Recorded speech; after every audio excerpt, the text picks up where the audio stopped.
shpesh keni thënë që ju vini nga një familje djathtë. Po. Ku e bazoni dhe si e mendoni ju të djathtën në Shqipëri dhe a ka pas të djathtë Shqipëria? Tani, e djathta në Shqipëri ka qenë ajo lëvizja e studentëve, e cila shriste liri, Lëvizja e studentëve nuk ka lidhje fare me të djathtën. Tani, lëvizja e studentëve nuk ka lidhje fare me të djathtën. Lindi për të rrëzuar komunizmin. Ja.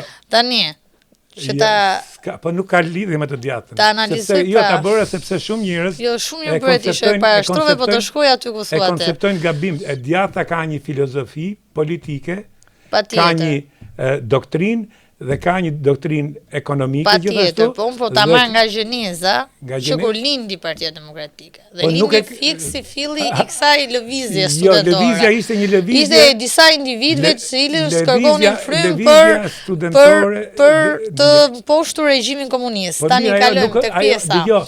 Regjimin komunist që edhe njerëz që ishin socialistë, për shembull Pandeli Majko ishte me Partinë Socialiste, Ilir Meta ishte me Partinë Socialiste, pjesë e lëvizjes studentore ka qenë kryeministri Rama. Që thoni që mori Partinë Demokratike ishte një komunist.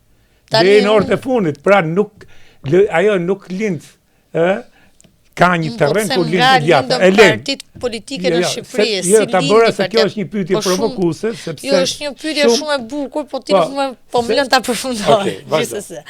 Po thoja, lindi si një parti e frymës, si një parti që kërkonte. Po jo, pra nuk është parti e djathtë, Partia Demokratike, nuk ka qenë asnjë moment. Thash, partiat e djathta ka një doktrinë, ka një bazë filozofike. Doktrina e së djathtës është besimi në familje, kapitalizmi, besimi në Zot. Ku qëndron tani problematika? Problematika e PD-s, me që pyetja ju adresua Partisë Demokratike, dhe pse është larg Partia Demokratike sot nga ajo e të quajturit e djathtë dhe nuk ka lidhje me të djathtën. Po nuk ka qenë, pikërisht nuk ka qenë. Nuk ka lidhje me të djathtën. Tani unë do ta nisja që nga gjeneza, por me që po më pyet, po të kaloj te selbi pyetjes. Tek gjeneza e Partisë Demokratike dhe tek ajo që unë besoja tek Partia Demokratike ishin pikërisht vlerat kryesore që supozohet ketë një frymë e djathtë, një forcë e djathtë, që ishte edhe gara, ndërto meritokracia dhe jo fasada. Partia Demokratike sot vetëm demokratike nuk është bërë një parti familjare, është bërë një parti në të cilën zhvillohen gara për fasad dhe gara nuk respektohet. Ktu bëhet një garë dhe i pari që hyn në Tiranë është Çuni Fariut, janë klientelistët afër qarkut familjes Berisha dhe rrin njash listës zonja Tabaku, Hyseini që fitoi dhe ishte më i votuar i qarkut të Tiranës.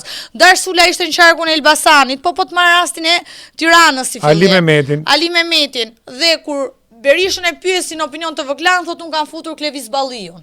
Tani, këtu nuk ka fare demokraci, këtu ka vdekur demokracia kësaj partie.